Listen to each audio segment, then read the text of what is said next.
which will be academic constituencies in their strongholds. And that's where the contention comes in. Shame. Because if it was non-contentious, why did they not respect the report of 2019 from ECZ? So when we say that this is highly contentious, had there been a consultative process, the people would have demanded to know exactly which constituencies were up for delimitation.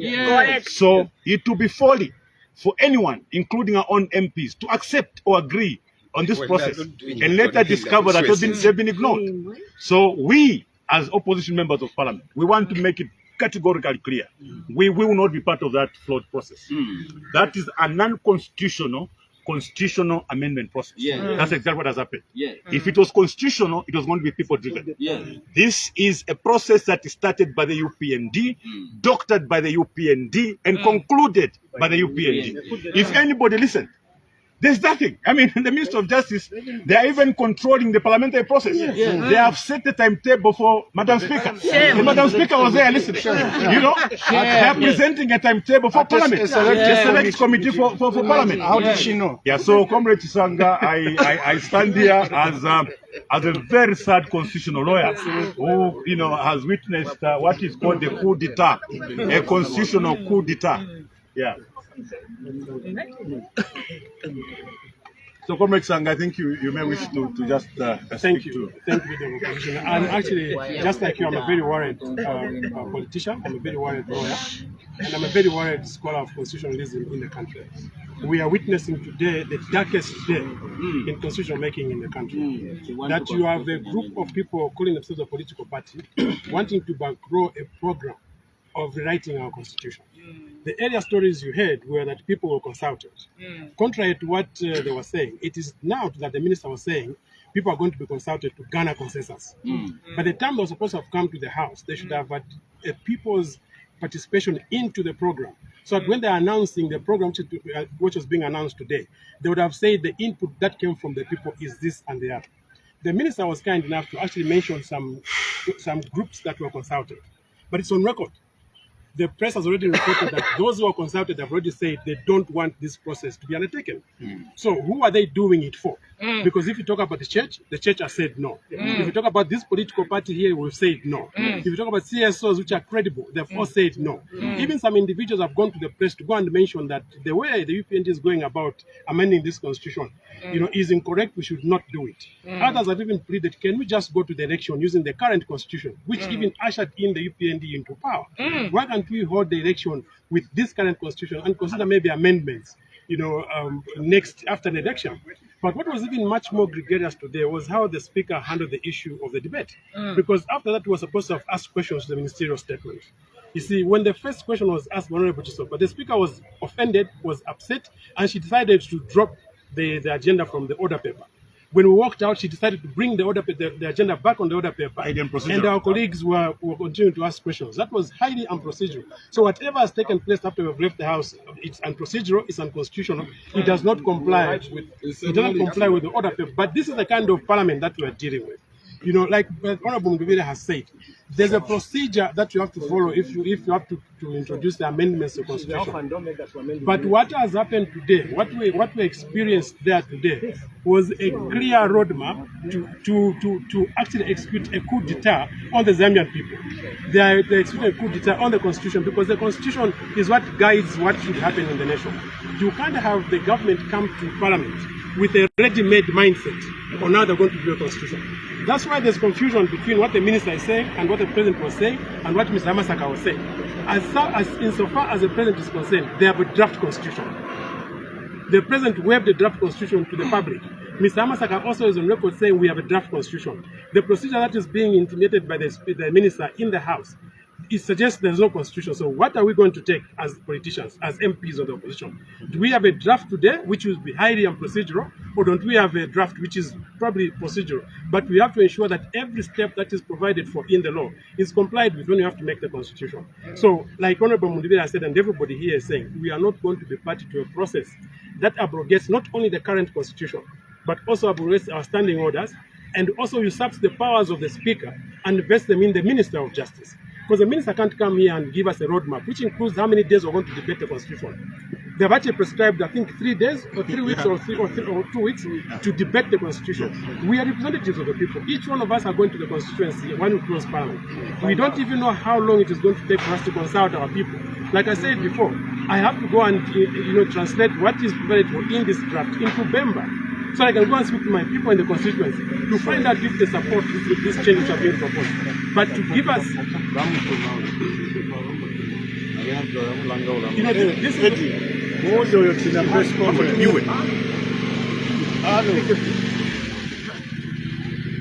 this is the first time. This is the first time we're going to the constitution making process in the country, which is akin to cooking food in a microwave. This process is supposed to be so long. The minimum you must have to make a constitution must be at least 24 months.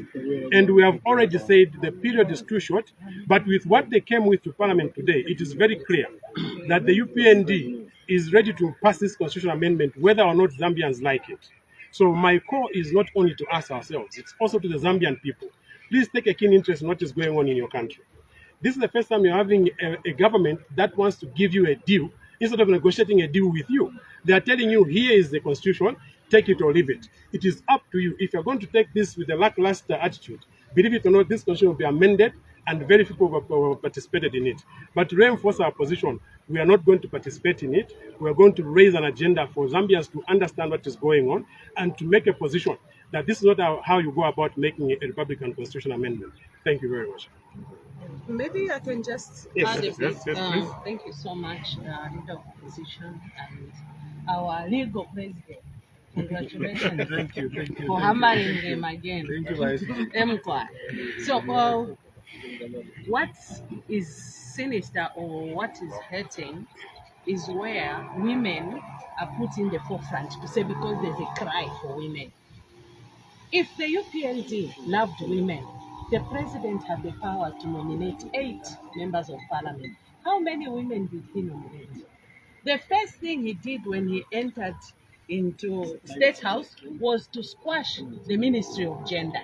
So, how can you trust an individual who doesn't have an agenda for women to say that is the one who wants to increase the number of women? So you see, sometimes it's very painful. I was looking straight into the eyes of the Justice Minister as she was making the presentation to say, no, women, you are the one. You see, once someone is fronting something in order to get something else, there is need for us Zambians to question. How many cabinet ministers do we have in this cabinet right now who are women? If you look, the whole of the front bench there, there's only the Vice President and the Justice Minister and maybe 2 or 3 others. And yet he has the powers to choose 25 cabinet ministers. Why didn't he put it 50-50? He had the chance to nominate the youth and even to nominate people with disabilities. How many has he brought in the House?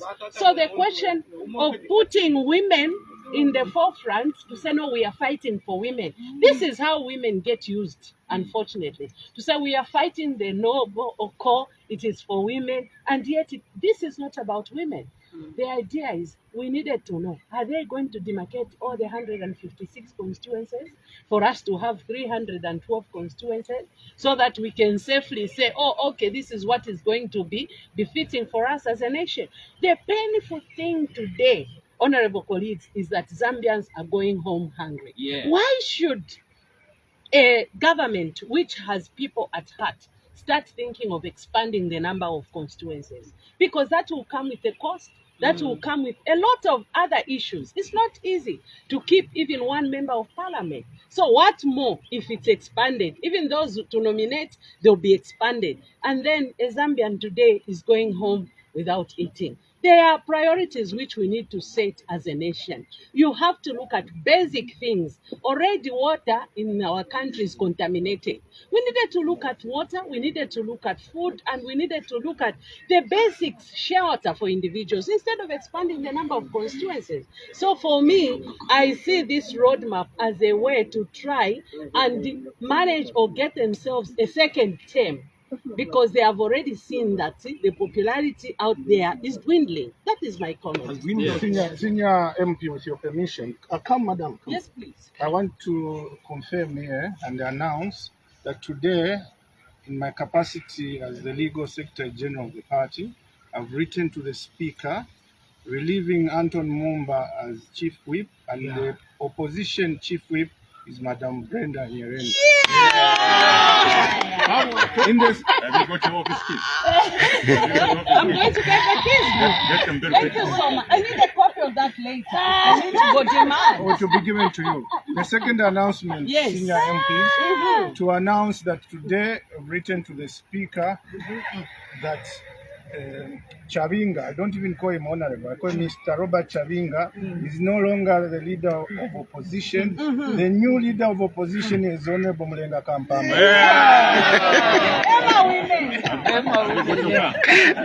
Right now. So you are senior, you're the most senior MP here, together with Vakanti and everybody else.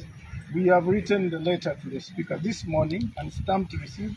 So we were surprised that they didn't announce the changes, and it is most unfortunate. No, that's very shocking because from what has happened in the past, I remember when I was being removed as leader of opposition, the letter was delivered at 12. 14:30. So Honorable Kampamba, ensure that you get your office keys and also I'll collect take your you to the keys. keys now. Yes. To the office. Immediately We remove the keys to my file. Yes. Both of you are take over. We don't, Madam Kampamba, Yes. there's very serious business on the floor of the house. Yes. We can't go without leader of opposition. Yes. So please take charge. Can we go back to the house Take and your take those kids and get Honorable to our position? And if you find somebody sitting on your seat, mukapinge. Can we go back to the Honorable Gafwa, I just wanted to give some closing remarks.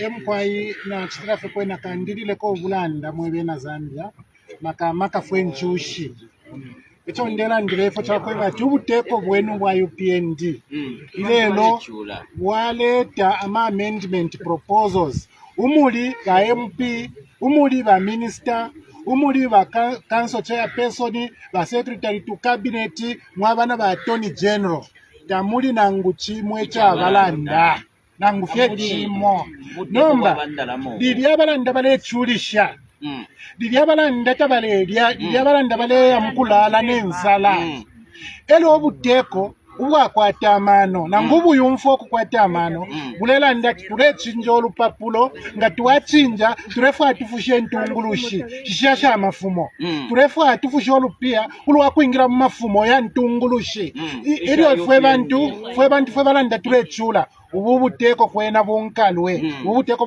muri bankalwe ba UPND mwe bantu na milomba umane emyaka pine ishintungulu shenu sha mitemwa ishintungulu shenu ishakane fya buwele wele pakutila ichichi lupapulo chipita na totera mkwani. Thank you very much, leader for position. Na ine ndefo kulanda ko kulimo mwewe na Zambia. Iyi constitution balefo kuchita mendi. Balelanda balefo kufusha manamba yaba youth, bana mayo, abanesu ama disabled. Nomba ni relationship inshiripo. Yose la clauses bachira punda no kuletawo. Baleta ama clauses yaleleta ba youth. Aleleta bana mayo nabali disabled yeka yarapita ngabalefu delimitation ngefibambi balanzile bachite respect report ya mu 2019 lero baleta fye delimitation as a single amendment kunu mokutuwafuma twakweta 150 constituencies ba PF lo balundile kwa yali 6 baletele fye as a single amendment pakulunda kwa yali 6 kaumbwe na yali yambi ngabena ichile shupa chinshi nishi balefu okufisa mina mukufusha bana mayo mukufusha emisepela nokuleta ama disabled ocho mwishi bati muri ubulwele mwisumina awe lero tu constitution chintu ichikalamba nishi twala chibutusha muri 2 weeks nanga mwawesha kunuma ba PF lo balefo kuchita menji constitution through bill 10 na mwawesha ma process haya aliko kwali NDSS kwa sababu baya kusia vonga ma political parties kwa sababu NDF kwali ama submission ku Ministry of Justice yonsa ya ma process yalipitira ni child taking ine umwaka almost 2 years then nishi yala wela 2 weeks. How credible is it?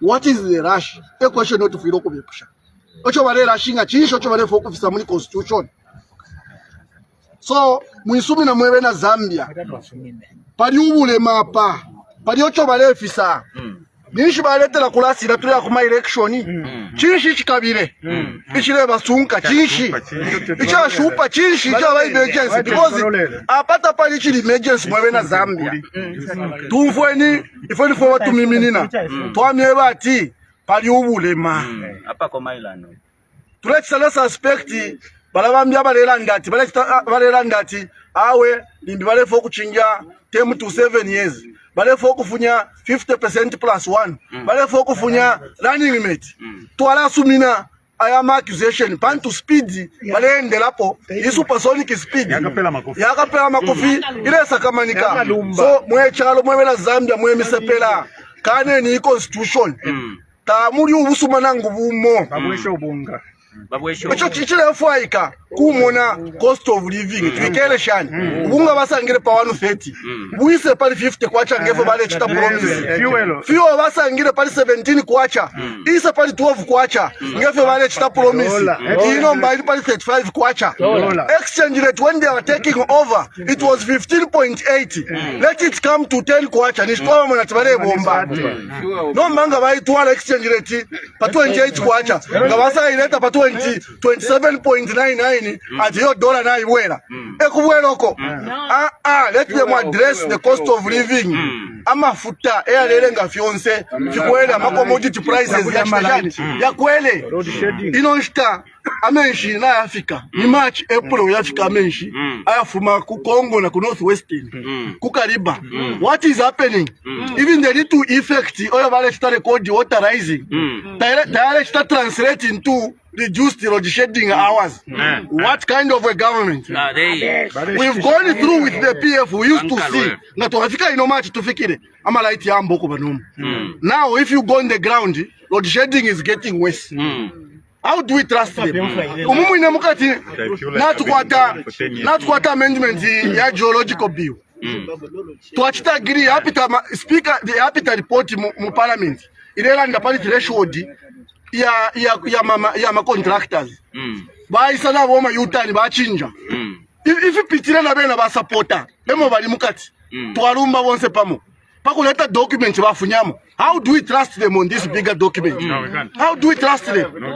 So these are reasons kuti tuarande mpidi nemishi tutuaya leader of opposition efo mperere just one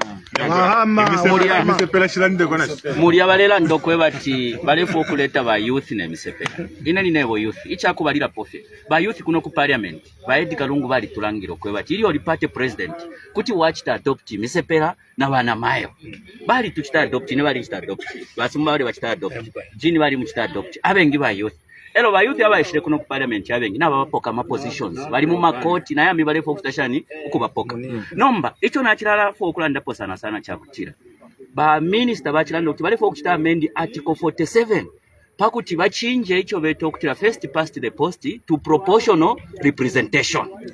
Proportional representation ni ile abakuisa ku South Africa bali poka abekala kyalwa amaka ya kusala ba MP ama political parties ebapanga ama list ya kusala chinshi ba MP kirepiri bulo kwebati abekala kyalonga balekeresha ba UPND bachinja constitution ni shibala abapoka amaka ya kuchitashani ya kusala ba MP kutira uyu natumutemo na kwato mutimo usuma bakala basalira ba MP kuma political parties bale mbalisti kulusaka ero batuma MP aya kukanchibia batuma MP aya kumonze batuma MP aya kumonze abali kulusaka uyo MP wa musango efyo tete abe loyo kubekala cyaro pantu teba musalire ba MP balero bala baloyo kubekala cyaro no kubatandira pantu eba basala uyo MP wa musango efyo kabaloyo kuri bali abapanga ma party list ngamo abalekeresha balete ekibale itokutira proportional representation nishi bachinja electoral system limbira kateka wine akalasarwa na parliament abantu fya abana ono ebakitashani eba musala pantu efo cyaba ku South Africa proportional representation ili aba ku South Africa katekwa asala na ba MP abana ono bawo bene ba MP abasala na bekala cyane